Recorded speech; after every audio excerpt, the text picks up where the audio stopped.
مولوی یہ قرآن پاک میں اللہ تعالیٰ نے فرمایا، جو بابا جان انصاری صاحب نے بھی رحمۃ اللہ علیہ نے کوڈ کیا ہے کہ تم قرآن کی بعض باتوں کو تو مانتے ہو اور بعض کو نہیں مانتے، تو اس کا کیا ہے کہ تمہیں دنیا میں بھی ذلیل و رسوا ہو اور آخرت میں تمہیں شدید عذاب کی لوٹا دیا جائے۔ تو یہ جو موجودہ مسلم امہ کی جو صورتحال ہے، اور خاص طور پر کیونکہ ہر فرقہ اور ہر طبقہ اپنی مرضی کا اسلام جو ہے نافذ کیے ہوئے ہے، اور جو چیز ان کے مطلب عقائد کے اور فرقے کے خلاف جاتی ہے اس کو وہ نظر انداز کر دیتے ہیں۔ تو جو موجودہ پاکستان کے صورتحال ہیں، اس میں بھی تو اسلام کی تعلیم دیتا ہوگا نا، کہ اس میں اب فرض کریں ملت اسلامیہ جو اسلامک اسٹیٹ ہے اس کو اس طرح کے حالات درپیش ہو جائیں،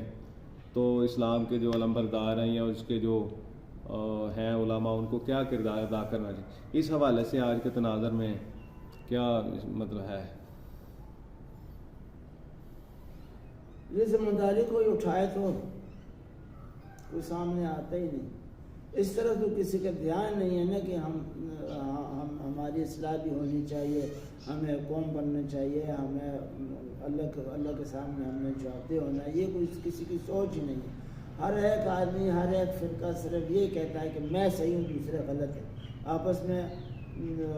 تنازع ڈالا ہوا اور تفرقہ ڈالا ہوا،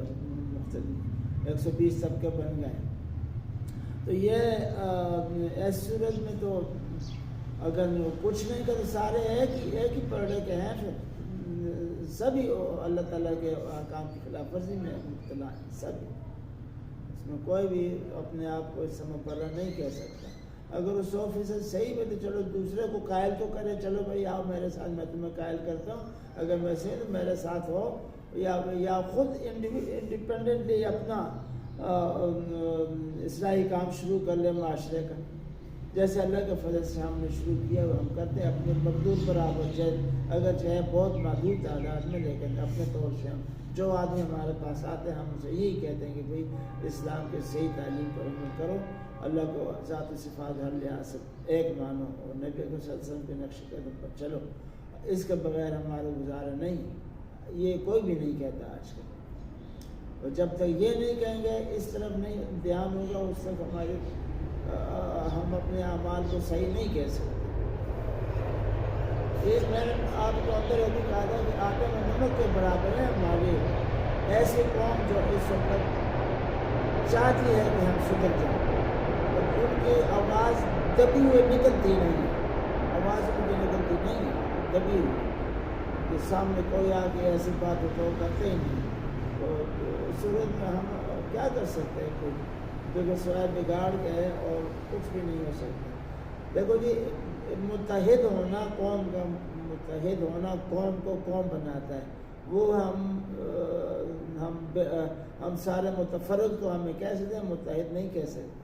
ہمارے جتنے علماء ہیں، علماء تحصیل تمام آ کے اسکالر بن کے سامنے آئے، انہوں نے ایک الگ فرقہ ہی بنایا ہے، پرانے فرقوں کو جوائن کر کے اس کو اسٹرینتھن کرنے کی کوشش نہیں کی کہ بھئی چلو اس فرقے کے ساتھ میں شامل ہوں، اس کی طاقت ڈبل ہو جائے، لوگ ہمارے ساتھ شامل ہوں، قوم آہستہ آہستہ ایک ہو جائے۔ اس نے الگ فرقہ ہی بنایا ہے، تو اس طرح تو متفق ہونے کے بجائے متفرق ہی ہو گئے، اور یہ متفرق ہو رہے ہیں ابھی تک۔ اور جب تک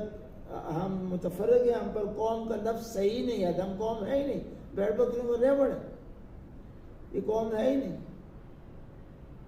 قوم ہوتی تو کوئی قومی سوچ بھی ہماری نہیں ہے، یہی وجہ ہے کہ ہم قوم نہیں کہلا سکتے،